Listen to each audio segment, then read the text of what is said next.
Hello, and today I'm going to be reviewing the new 80th anniversary metal collection Thomas and Percy. So yeah, I've had the James for quite a while now, but it has taken me absolutely ages to finally get these two. But yeah, I got these from a store called Trains and Bricks, which is owned by the same guy who owns Tootley Thomas.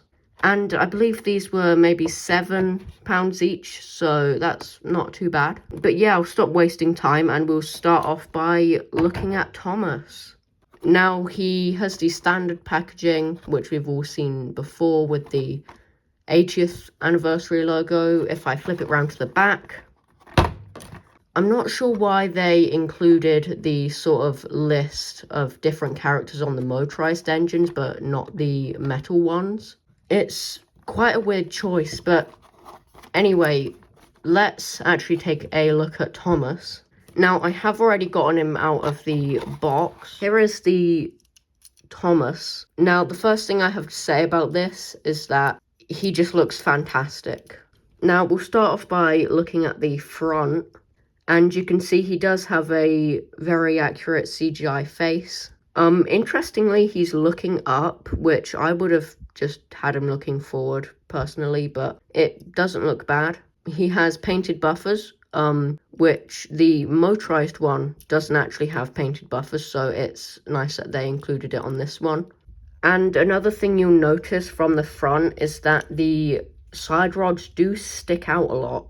And that's something that kind of bugs me, because obviously these have to have really wide chassis to fit on the Trackmaster track, which does make them look a little bit odd from some angles.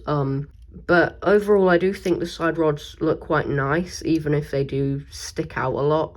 If I turn him around to the side, you can see he does have rivet detail and handrails, which is interesting that they're calling these the classic engines, even though they have details that were added in the Big World, Big Adventures seasons. Although something I haven't heard many people point out is that in between the side tanks and the splasher there, it is actually hollow.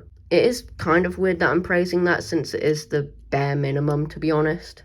Although something kind of weird about this is that the splasher is really far forward for some reason. There's plenty of space there. They could have easily moved it back a bit. Yeah, it means that it doesn't quite line up with the front pair of wheels. But yeah, I'm not really sure why they did that. It's not a massive issue, since from most angles, it isn't too noticeable, but yeah, it is a little bit annoying, to be honest. Although something really good about this is that he actually has an open cab, which is really cool. Although there is this massive thing going through it, I guess that's how he's held together, which does kind of spoil the way the cab looks a bit, but it isn't too bad. If we look at the back, you can see that he, for some reason, doesn't have painted buffers on the back. I don't know why they could do it on the front, but not the back.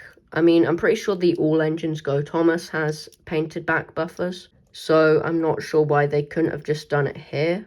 But anyway, he does have a molded back lamp, although that isn't painted for some reason. Something really, really weird about this is that the coal bunker sort of gets thinner as it goes up, as in like it slants inward on each side. I'm really not sure why they did that. My biggest guess is that it was just maybe to save on metal, because if it gets thinner at the top, that means less metal, but I'm really not too sure.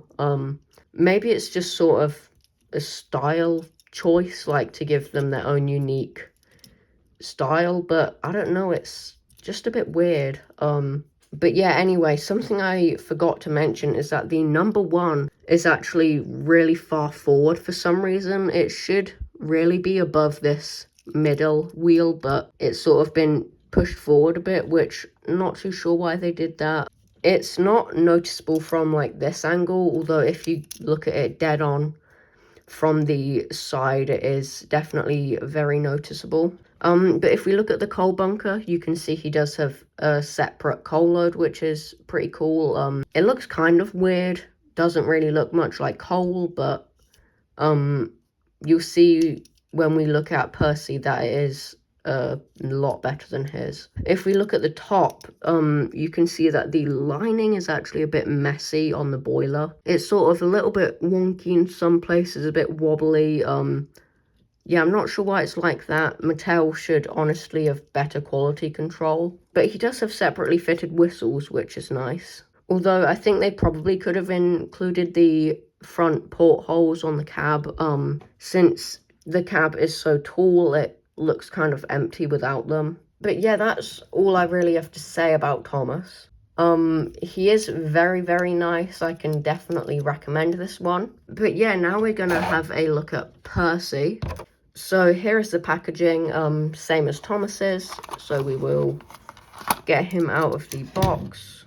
But yeah, here he is, and I have to say, this is definitely a weird one. So we'll start off with the face, and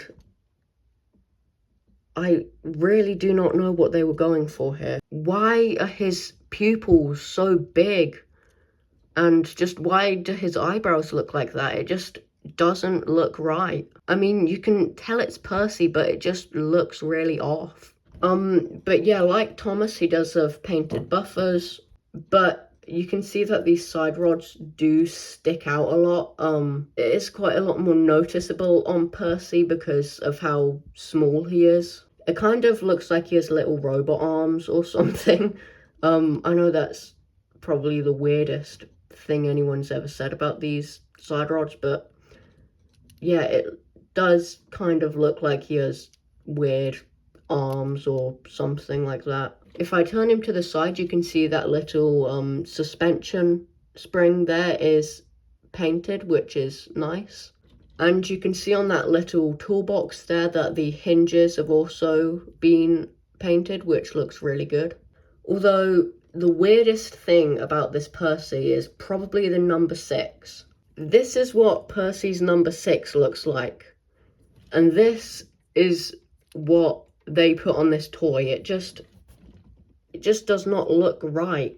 I'm really not sure why they chose this font because it just looks really weird and stretched out. But yeah, you can see the cab there is open, although there is this big thing in the way which looks ridiculous. Although he does actually have a separate whistle and dome, although for some reason the water filler cap has not been molded on top of the tank.